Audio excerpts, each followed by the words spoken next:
నమస్తే, welcome to our channel. నేను ప్రియాంకరావు.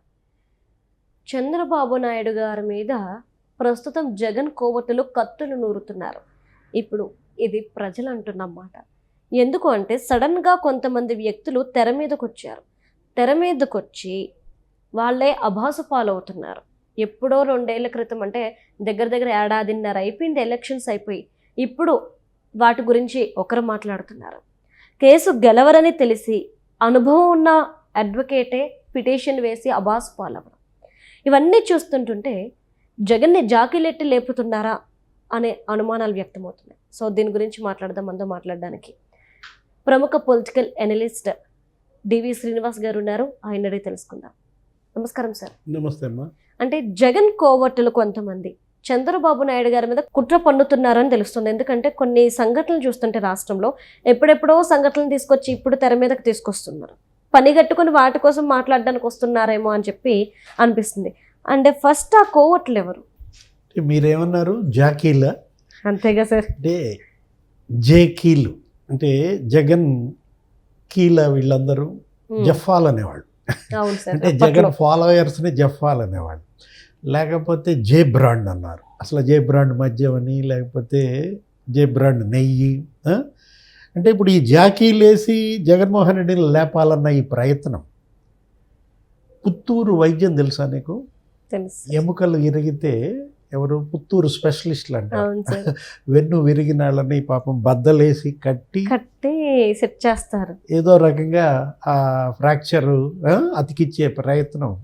అట్లాగే వెన్ను విరిగిన వైసీపీని ఈ జాకీలు మరి బద్దలేసి కట్టాలని చూస్తున్నారా? మరి ఒకవైపు ఏమో ఫీల్డ్ లెవెల్లో మనం చూసాం. ఎవరు? భూమన కరుణాకర్ రెడ్డి తిరుపతిలో ప్రెస్ మీట్లు. ఇక అసలు అదే దుర్గంధం. లేకపోతే రోజా. నెక్స్ట్ జోగి రమేష్ ఎక్కడ? విజయవాడలో. అంబటి రాంబాబు గుంటూరులో. లేకపోతే అక్కడ గుడివాడ అమర్నాథ్ ఎక్కడ? విశాఖపట్నంలో. వాళ్ళు పాపం ప్రెస్ మీట్లు పెట్టి నిలబెట్టాలన్న వాళ్ళ ప్రయత్నం. నెక్స్ట్ ఇప్పుడు ఈ జాకీలు ఎవరు? మొన్న ఉండవల్లి, లేకపోతే నిన్న పరకాల.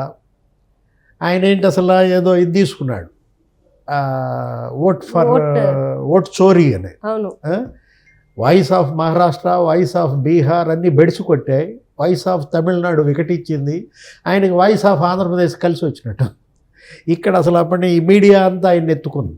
ఎవరు? వైసీపీ అనుకూల మీడియా అంతా పరకాల ప్రభాకర్ బాగా హ్యాపీ. ఏది? పరకాల హ్యాపీ అనమాట. ఎందుకు?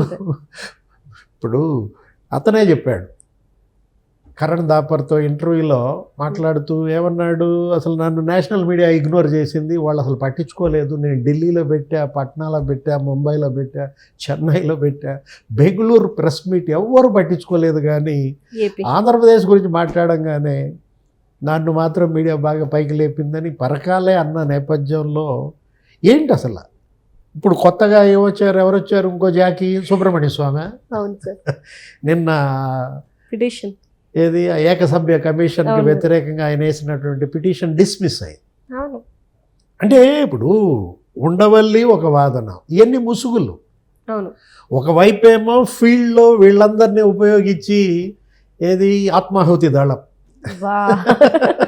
ఇవాళ ఎవరు అన్నట్టున్నారు ఆ పదం? కృష్ణదాస్ గారు, మాజీ మంత్రి, ఉప ముఖ్యమంత్రి, మాజీ ఉప ముఖ్యమంత్రి ధర్మాన కృష్ణదాస్ ఇవాళ మరి 20 నెలల తర్వాత ఇవాళ స్క్రీన్ మీదకి వచ్చాడు. ఎక్కడికి వెళ్ళారు వీళ్ళంతా అనుకున్నాం. ధర్మాన బ్రదర్స్ అసలు ఏదో ఆయన అసలు ధర్మాన ప్రసాదరావు ఆయన ఎక్కడున్నాడు అసలు? ఆ మధ్య మొన్న అక్కడ పటేల్ విగ్రహం దగ్గర కనపడేసరికి ఆయన అసలు బీజేపీలోకి వెళ్తున్నాడు అన్నారు. ధర్మాన ప్రసాదరావు పటేల్ విగ్రహాన్ని పరిశీలిస్తూ మరి ఫ్యామిలీతో వెళ్ళాడో ఏమో కానీ అసలు వీళ్ళు ధర్మాన బ్రదర్స్ ఇవాళ వాళ్ళు ఇన్నాళ్ళ సైలెన్స్ బ్రేక్ చేస్తూ కృష్ణదాస్ జగన్ ఆత్మాహుతి దళం అన్నాడు. అవును. అంబటి రాంబాబు, జోగి రమేష్, లేకపోతే రోజా, భూమన కరుణాకర్ రెడ్డి వీళ్ళంతా బెల్ట్ బాంబుల ఆత్మాహుతి దళం అంటే మనం చూసాం. అవును సార్. అంబటి ఎక్కడ? గుంటూరులో ఎపిసోడ్ ఇది. ఆ పచ్చి బూతులు, చివరికి జైలుకి వెళ్ళిన పరిస్థితి. ఇప్పుడు మరి కృష్ణదాస్ కూడా జైలుకి వెళ్ళాలా? ఆత్మాహుతి దళం ఏంటమ్మా? అంటే ఆత్మాహుతి దళం అంటే ఫస్ట్ అందరూ ఏమనుకున్నారంటే ఎవరైనా దిగుతున్నారేమో అనుకున్నారు. కానీ దాడులు చేస్తే వాళ్ళు తిరిగి దాడి చేసేదాన్ని ఆత్మాహుతి దళం అంటారన్న విషయం ఇప్పుడే తెలిసింది అందరికి. ఆత్మాహుతి దళం అనగానే నాకు ఎవరు గుర్తొస్తారు? శివరాసన్ గుర్తొస్తాడు. ఒంటికంటి రాక్షసుడు అనేవాళ్ళు. మరి. అప్పట్లో ఏంటి రాజీవ్ గాంధీ అసాసినేషన్, బెల్ట్ బాంబా. అంతేగా. ఆమె ఎవరు? సుభానా ఎవరు ఒక ఉంది. అంటే ఒకటి ఇక్కడ జగన్మోహన్ రెడ్డికి వీళ్ళు మేలు చేస్తున్నారా, కీడు చేస్తున్నారు? అవును. జగన్మోహన్ రెడ్డి ఏమో సింపుల్గా ఆయన ఎలహంకి వెళ్ళిపోతాడు. ఇక్కడ పార్టీ ఇళ్ళు మీరు ఫైట్ చేయండి అంటాడు. అతను అసలు ఫీల్డ్లో ఉండడు, ఫైట్ చెయ్యడు. ఇప్పుడు ఇక్కడ పారాసైట్గా మారిందా ఈ పార్టీ? ఎందుకు ఇవాళ పాపం వెంటిలేటర్ మీద ఉన్నటువంటి వైసీపీకి ఆక్సిజన్ పెడుతున్నారా వీళ్ళందరూ? అంటే ఐపాక్ టీం నమ్ముకుంటే పాపం 175కి 175 రాక 11 సీట్లు వచ్చినాయి అని వీళ్ళందరినీ నమ్ముకుంటున్నాడా? సరేనా, కొంతమంది జర్నలిస్టులు కూడా తప్పుదోవ పట్టించే వ్యాఖ్యలు చేస్తూ ఉన్నారు. జర్నలిస్ట్ ముసుగులో మేధావులు వాళ్ళంతా. మరి వాళ్ళ ఐపాక్ టీం పక్కన పడేసి వీళ్ళందరినీ చూస్ చేసుకున్నారు ఆయన. జర్నలిస్ట్ సాయి, లేకపోతే ప్రొఫెసర్ నాగేశ్వర గారు, ఎక్కడ ఎప్పుడు ఎలాంటి అవసరం వచ్చినా వాళ్ళు టపక్కమని ప్రత్యక్షమై స్క్రీన్ మీద యథాశక్తి చంద్రబాబుపై బురదేయటం, జగన్మోహన్ రెడ్డి పాపం పైకి లేపే ప్రయత్నం. ఏ ప్రయత్నము 20 నెలల్లో సక్సెస్ అవ్వాలి. గమ్మత్తు ఏంటంటే వీళ్ళందరి ప్రతి ఆ ప్రయత్నం ఫెయిల్ అయింది. ఇప్పుడు సుబ్రహ్మణ్య స్వామి ఎపిసోడే తీసుకోండి. ఎక్కడున్నాడు 20 నెలలుగా సుబ్రహ్మణ్య స్వామి? గతంలో మనం చూసాం అదే సుబ్రహ్మణ్య స్వామి మరి తిరుపతి రావటం, 100 కోట్లకి ఆంధ్రజ్యోతి మీద దావా.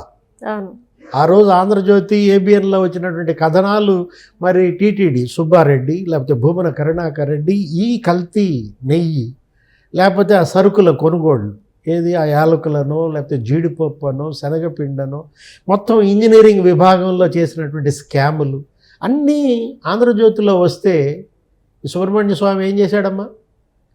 ఆంధ్రజ్యోతికి 100 కోట్లు పరువు నష్టం వేసావంటే ఈ పాపంలో సుబ్రహ్మణ్య స్వామి భాగం కాదా? జగన్మోహన్ రెడ్డి మహాపాప అయితే సుబ్రహ్మణ్య స్వామి కూడా ఆ పాపిలో మరి అతని భాగం ఉంది కదా, వాటా. ఇప్పుడు మళ్ళా ఆ పాత క్విడ్ ప్రోకో మళ్ళా వచ్చి పిటిషన్ వేస్తే ఏం జరిగింది? సుప్రీంకోర్టు ఫైర్ అయింది, డిస్మిస్ చేసింది. అంటే ఇప్పుడు ఒక సుబ్రహ్మణ్య స్వామే కాదు, పరకాల ప్రభాకర్ ఆయన ఏంటి అసలు? ఆయన ఒక మేధావిగా ఇన్నాళ్ళు ఆయన ఏంటి రాజకీయ విశ్లేషకులుగా చంద్రబాబు ప్రభుత్వంలోనే ఆయన ప్రభుత్వ సలహాదారుగా పనిచేశారు. ఆ రోజు ఆయన తీసుకున్నటువంటి ప్రభుత్వ నిర్ణయాలన్నింటిలో ఈయన పాత్ర ఎవరు? పరకాల ప్రభాకర్. అంటే ఇప్పుడు సజ్జల ఎట్లాగో జగన్మోహన్ రెడ్డికి ప్రభుత్వ సలహాదారుగా, జగన్మోహన్ రెడ్డి సీఎంగా సజ్జల రామకృష్ణారెడ్డి పాత్ర అక్కడ పరకాల ప్రభాకర్ ఆ రోజు. అట్లాంటి పరకాల ప్రభాకర్ ఇవాళ మరి వచ్చి 2024 ఎన్నికల్లో ప్రతి నియోజకవర్గంలో 30,000 ఓట్లు రిగ్గింగ్ జరిగిందంటే ఈవీఎంల మీద సందేహాలు రేకెత్తిస్తే, అంటే 2019 ఎలక్షన్ లేదు 2014 ఎలక్షన్ బేరీ చేసుకోరా జనం. అప్పుడు జగన్మోహన్ రెడ్డికి 151 సీట్లు ఇచ్చింది ఇదే ఈవీఎంలు. అప్పుడు సాయంత్రం 5ంటికి ఇదే percent of polling 68%. Jagan CM అయినప్పుడు కూడా మరి 30,000 ప్రతి నియోజకవర్గంలో పడ్డాయి అప్పుడు కూడా. ఆ రోజు మరి ఈ విశ్లేషణ చేయని పరకాల ప్రభాకర్ని వాళ్ళ కొత్తగా చేయడం, దాన్ని మీడియా హ్యాపీ క్రియేట్ చేయటం, ప్రజల్లోకి దాన్ని చొప్పించే ప్రయత్నం. దీనివల్ల ఈవీఎంలపై డౌట్స్ క్రియేట్ చేస్తే ఎవరికి నష్టం? నష్టం వాళ్ళకు కూడా నష్టం. ఇవాళ సాంకేతికత ఇవాళ 30 ఏళ్ళుగా అమలవుతున్నాయి ఈవీఎంస్. ఇప్పుడు జగన్మోహన్ రెడ్డి ఈవీఎంలకు సర్టిఫికెట్ ఇచ్చాడు కదా. వీవీప్యాట్స్ గురించి అతను విశదీకరిస్తూ ఎవరైనా ఫ్యాన్ కనుక నొక్కితే సైకిల్కి పడితే చూసి మరి అక్కడే గమ్మునుంటారా, అక్కడే తిరగబడతారు కదా బూత్లోనే అని ఆయనే అన్న మాటలు. నెక్స్ట్ ఇక ఉండవల్లి ఇంకో ముసుగు. ఉండవల్లి ఏంటి? జగన్మోహన్ రెడ్డి తప్పు లేదంటాడు. ఇప్పుడు అసలు గో పూజ చెయ్యందే అసలు నాకు ఆయనే వండి అన్నం పెట్టేవాడు అంటాడు. ఎవరిని? సుబ్బారెడ్డి గురించి. సుబ్బారెడ్డి ఇంటికి వెళ్తే అసలు మొత్తం ఆ ఇల్లంతా ధూపదీవన్న అయిపోయే నైవేద్యాలు, నిలువెత్తు వెంకటేశ్వర స్వామి ఫోటో. మరి నిన్న సీఎం చంద్రబాబు స్క్రీన్ మీద చూపించారు సుబ్బారెడ్డి భార్య బైబిల్ పుచ్చుకుని బైబిల్ చదువుతూ, అది కూడా తిరుపతి కొండ మీద అంటే ఇప్పుడు భార్య బైబిల్ పుచ్చుకుని బైబిల్ చదువుతూ మరి చర్చిలో ప్రార్థనలకు హాజరయ్యే భార్య, అట్లాంటి భార్య భర్తని మరి సుబ్బారెడ్డిని టీటీడీ చైర్మన్ చేస్తారమ్మా? ఇప్పుడు లేకపోతే ఇతను భూమన కరుణాకర్ రెడ్డి అతను ప్రెస్ మీట్ పెట్టి ఏమంటాడు, చంద్రబాబు నువ్వు కూడా బైబిల్ పుచ్చుకున్నావు కదా, లోకేష్ నువ్వు కూడా నమాజ్ చేసావు కదా. ఇప్పుడు ఎలక్షన్ టైంలో జగన్మోహన్ రెడ్డి గారు కూడా వెళ్ళారు కదా సార్, మరి అలా అంటే మసీదుకి ఎందుకు వెళ్ళారు? అది ఎలా కట్టుకున్నారు? టోపీ ఎందుకు పెట్టుకున్నారు? ఇప్పుడు చంద్రబాబు ఆయన బిడ్డ వివాహం ఏమైనా చర్చిలో చేశాడా? ఈ రీసెంట్గా భూమన కరుణాకర్ రెడ్డి కూతురుదో ఎవరిదో పెళ్లికి బాలకృష్ణ గారు అటెండ్ అయ్యారు. అటెండ్ అయిన ఫోటోను కూడా వాళ్ళు అఫీషియల్ అదే చెప్పాడు నిన్న ప్రెస్ మీట్లో. ఏమని, బాలకృష్ణ వచ్చాడు, రామ్మూర్తి నాయుడు వచ్చాడు, 30,000 మందితో చేశాను, అవును, కానీ నా వియ్యంకుడు మరి మెదక్ చర్చిలో చేయాలని పట్టుపట్టాడు కాబట్టి మరి అక్కడ చేయించానని అతనే ఒప్పుకున్నాడు. గమ్మత్తు ఏంటో చెప్పనా, ఆ భూమన కరుణాకర్ రెడ్డి మాట్లాడిన వాయిస్లో ఈ మాట అసలు సాక్షిలో పబ్లిష్ చేయాల. ఏది, మా వియ్యంకుడు క్రిస్టియన్, వాళ్ళ ఆచార ప్రకారం మరి మెదక్ చర్చిలో మరుసటి రోజు మళ్ళీ క్రిస్టియన్ పెళ్లి చేశామని అతనే ఒప్పుకున్నాడు. ఎవరు? భూమన కరుణాకర్ రెడ్డి. నీకు మరి ఏ విధంగా అర్హత ఉంది? ఇప్పుడు నీకు ఇవాళ స్వామివారి దగ్గర నుంచోవటానికి కానీ నువ్వు కూడా డిక్లరేషన్ ఇవ్వాలి వెళ్ళాలంటే.